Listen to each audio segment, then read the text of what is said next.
Today I'm reviewing the SpareDrum Mute 3-ply mesh heads, a low-cost mesh head option that's been popping up on a few European retailer websites recently. Every now and then a low-cost solution to a more premium product crops up, and I'm always left wondering, how will these compare to the more established brands? I came across these SpareDrum heads due to a post on the vDrums forum by user Walking Dead. Thanks for the tip off there. And as they said in their post, it appears that they've sort of cropped up out of nowhere to very little fanfare, and nobody else really seems to be talking about them. So I had a look over on the websites that they're available on, which is Wood Brass and Backshop, and I decided that I would try 3 of the 3-ply heads. There might be other stores selling these, but these are the only places I've seen. I currently have 2 drums in my setup that didn't have drum-tec real feel heads on them, my 12-inch rack tom and a 10-inch auxiliary pad. I've been thinking for a while that it would be nice to upgrade these heads, but I've always been reluctant to shell out the extra cost for the real feel ones for these particular drums. So really, these were the perfect candidates to try these heads out on. I also decided to pick up a 13-inch head to directly compare with the drum-tec real feel head that I've already got on one of my 13-inch drums that I use as a snare on my Mimic. So these are the M3W10, M3W12 and M3W13 models of the heads. I didn't order any of the 2-ply heads, so this review is purely about the 3-ply ones. The first thing that came to mind when I was placing my order is that that logo is a little bit naff. It's a pretty big logo, which wouldn't be too bad if it was a beautiful logo, but it's not exactly the best. And when they first arrived and I got them in my hands, I thought exactly the same thing, and the printing quality onto the head isn't the best either. But weirdly, and I've seen reports about this from other users on the forum too, some of the heads come with that big SD SpareDrum logo, but some heads come with a much smaller logo that I actually think looks completely fine, though it's still not printed amazingly. It's a far classier logo design and it looks more in line with brands like drum-tec, and it even has the added benefit of not having anything up at the top of the mesh head either. And the other thing that I find strange about it is that there doesn't really seem to be a reason for one logo being printed over the other. It's not to do with the head size, because the 10-inch and the 13-inch heads had the large logo, whereas the 12-inch head had the smaller one. And the larger logo goes up nearly a third of the way on the 10-inch head. I'm really not a big fan of how that looks, but I decided that I'd let it off if the heads were good quality. You don't really need to inspect that closely to find that they also have a loose bottom ply like the real feel heads do. And to be honest, I would be very easily convinced that these are the same heads if it wasn't for one little detail that I'll get into shortly. I had a little look around the edges of the mesh and the edge trim is okay, if not perfect, but the drum-tec heads do exhibit this as well. This might be off-putting to some people, but I haven't noticed it affecting any of the playability or the response. All that aside, so far so good, so let's get these on the drums. Fitting the heads, I noticed that the 13-inch one was a little bit snug on the drum. However, once again, directly comparing that with the drum-tec one, I found that it was the same with that head too. I think it might actually have a little bit more to do with the exact shell and the wrap that I'm using, as I didn't notice this problem with the 12-inch or the 10-inch one on the drums that I put those on. Getting the rim on and bringing the drum up to tension was fine too. No issues with it looking awkward or sitting unevenly. And I only really bring this up because I've used the Z 3-ply heads in the past, and as well as them not feeling amazing for 3-ply heads, sometimes they didn't seat on the drum very well. These SpareDrum Mute heads don't appear to have that problem. So the 2 main points that I'm sure most people will care about from this point are how loud are these heads in comparison to other brands on the market, and how do they feel to play. There can be significant differences between the volume and the sound character of different mesh heads due to the materials used, and this is where I actually noticed the biggest deviation from the drum-tec real feel 3-plies. These SpareDrum heads have a bit of a buzz to them when you strike them, which isn't apparent on the real feel heads or even Roland heads. I have heard some other people saying that the real feel heads are a little bit buzzy for them, but I personally have never experienced that. Exactly how buzzy these SpareDrum heads are does depend on the tension of the drum. It does appear to reduce as you go up in tension, and things like the type of trigger that you're using might have an effect on this too. I've noticed it most on the 12-inch drum and the 10-inch drum, which are center cone and side cone respectively. It doesn't seem to be quite as apparent on the 13-inch drum with a 3-cone gear drum trigger. The actual actual volume of these heads is reasonably low, and I'd say it's pretty comparable to the drum-tec Real Feels or even the Roland 2-ply heads. But the construction of your pad will probably play more of a part in this than the actual head. For example, here's a Roland 2-ply head on my 12-inch rack tom.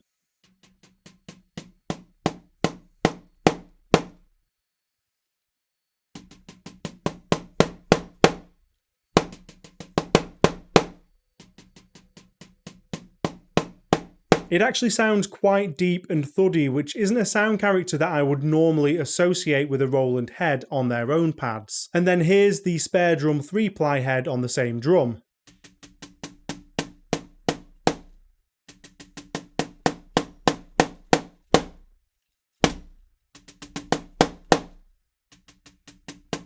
And that sounds a little bit quieter, but here's the waveforms. As you can see, the peak volume isn't that different. However, the Roland head was actually tensioned lower than I tensioned the SpareDrum 3-ply, and the construction of this pad is a DIY one with a wooden circular platform. When I loosened the tension on the SpareDrum head, this is how it sounded.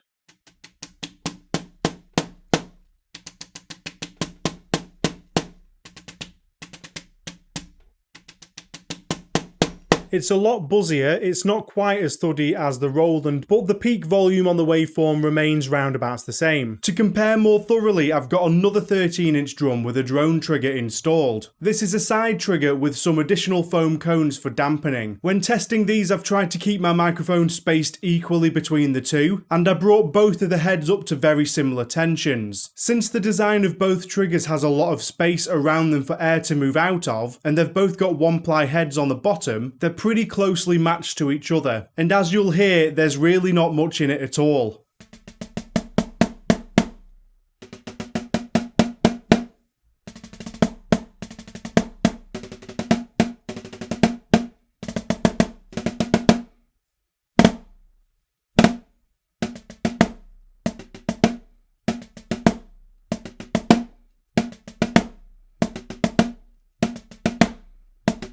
So for the sake of further comparisons with different drums, here's the 13-inch SpareDrum 3-ply up against a drum-tec Real Feel on the Roland digital snare.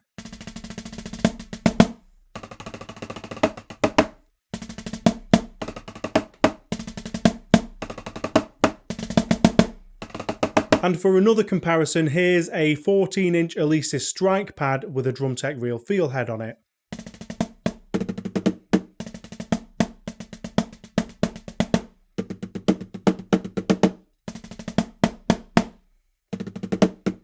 So the heads themselves do make a difference, but I think that there's a larger difference to be found in the construction of the pad. And this is why it's hard to compare across different drums and to say exactly how loud it will be for you on your drum. If your pad's producing a lower pitched, more thuddy sound, it might be a little bit more audible throughout the house. However, I don't think it's going to make a massive difference, and your kick and hi-hat pedals are still going to be the noisiest and most impactful part of the kit for your neighbours. So in this respect, I'd say that the SpareDrum heads are close enough in terms of volume to other standard mesh heads, and if you can withstand the slightly buzzy sound when you strike them, they compare pretty favourably to other brands that you might be using. When it comes to playing feel, this is always going to be a very personal thing. For me personally, the drum-tec Real Feel heads are the best ones that I've played on. The Roland 3-ply that came on the digital snare was probably pretty much on par, and I actually do quite like the Roland 2-ply heads, which some people may agree or disagree with. So that's where I'm coming from for my own playing style. And to me, the SpareDrum heads feel pretty much identical to play on to the drum-tec Real Feels. They have a good rebound, it's not too springy, and when you dig into them, they give a really good level of resistance.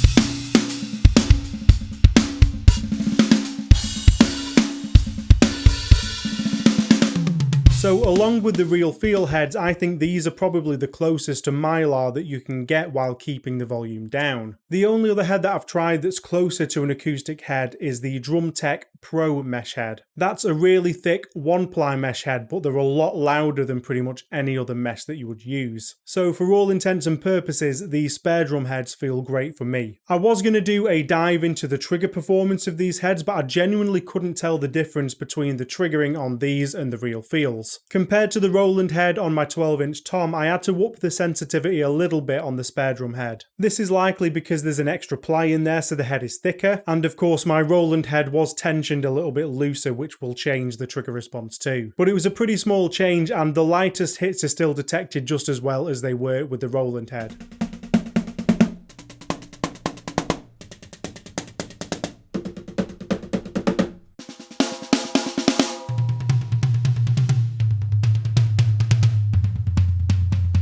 So if you're choosing to replace any brand other than a drum-tec real feel head, you might need to tweak your trigger settings a little bit, as you would do with pretty much any change of material or thickness, but they should perform really well with minimal fuss. So are these heads right for you? Well, they're about half the price of a drum-tec real feel or Roland PowerPly head of the same size, and to me at least they perform pretty much identically to the real feels. The downsides in my opinion are that I really don't like the big version of the logo, and I'm not a big fan of the buzziness that can come at certain tensions on the drum. But on the flip side, I can't hear that at all when I've got my in-ears in. So when I'm playing, it makes literally no difference whatsoever. And the price of these heads lets me overlook the unsightliness of that large logo. And obviously one large point that I can't comment on yet is the long-term durability of the heads because, you know, time. So that remains to be seen, and of course I'll do an update if I find any problems in the future. And the last consideration for you is availability. I'm aware that they might not be as available across the whole world as they are in Europe or the UK. It appears that Backshop don't ship to the US, however it looks like Woodbrass do, and they claim that their shipping starts at about $11. If the shipping costs do work out reasonably for you, then this will be a much cheaper option than going with something like the Real Feels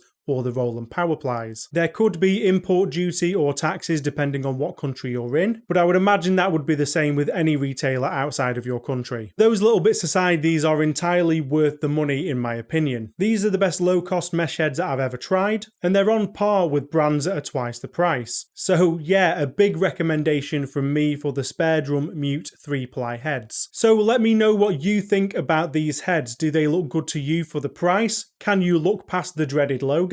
Let me know down in the comments. If you enjoyed this review or found it useful in any way, please consider popping a like on it. Subscribe to the channel for anything eDrum related if you haven't already. Check out my store over at the eDrumworkshop.com for new kits and samples for your drum module. And don't check out any... I scripted that wrong. And check out any of the other videos up on the screen. Enjoy the rest of your day, and I'll see you in the next video. Cheers!